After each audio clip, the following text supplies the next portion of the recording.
அதாவது ஒரு ஆட்சியாளராக அவர் இருக்கும் பொழுது என்னென்ன அவருக்கு இடையூறுகள் வந்ததோ, எந்தெந்த வகையில் மக்களுக்கு செயல்படுறதுக்கு தடையா மற்றவங்க இருக்கிறாங்களோ, அவருக்கு என்ன மிரட்டல் வந்ததோ, இந்த அடிப்படையில் அவர் அந்த கருத்தை சொல்லியிருக்கிறதுக்கு உண்மையிலேயே வாய்ப்பு இருக்கு. ஏன்னா அவ்வளவு முக்கியமான பிரச்சனையை அவர் ஹேண்டில் பண்ணார்.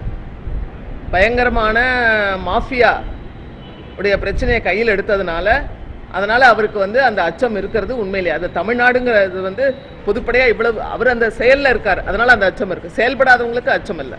அதனால தமிழ்நாட்டில் சுதந்திரமா இருக்கலாம்னா நம்ம ஒண்ணுமே பண்ணாம நடக்கிறதெல்லாம் வேடிக்கை பார்த்துட்டு இருந்தோம்னா அச்சம் இல்லாம தான் இருக்கலாம். ஆனா நம்ம கேள்வி கேட்க ஆரம்பிச்சோம், அதுக்கான தடங்கல்கள் இடையூறுகள் வந்துட்டு தான் இருக்கும். நீதிபதி கர்ணன் சம்பந்தமாக ஜனாதிபதி அவர்கள் உடனடியாக தலையிட்டு, ஏன்னா உச்சநீதிமன்ற நீதிபதிகளில் கோஷ்டிகளாக பிரிந்து ஒருவரை ஒருவர் குற்றம் சாட்டி கொண்டிருக்கிறார்கள். கர்ணன் அவர்கள் இவர் மனநிலை சரியில்லைங்கிறாரு, அவங்கள மனநிலை சரியில்லைங்கிறாரு. இப்படியே அனுமதிச்சா கோர்ட்டு மீது மக்களுக்குள்ள நன்மதிப்பு குறைந்துவிடும் என்று நாங்கள்லாம் அச்சப்படுகின்றோம். அதே சமயத்தில் கர்ணன் அவர்களும் தான் தாழ்த்தப்பட்டவர் என்பதனால் என் மீது இந்த மாதிரி எல்லாம் ஏவி விடுறாங்க நடவடிக்கைகள் என்று குற்றம் சொல்லியிருக்கின்றார்.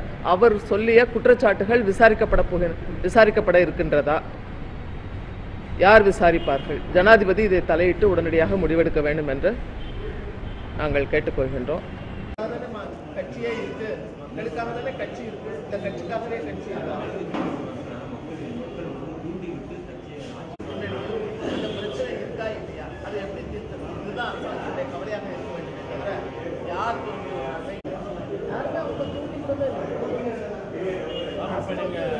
விவசாயிகள் போராட்டத்திற்கு திமுக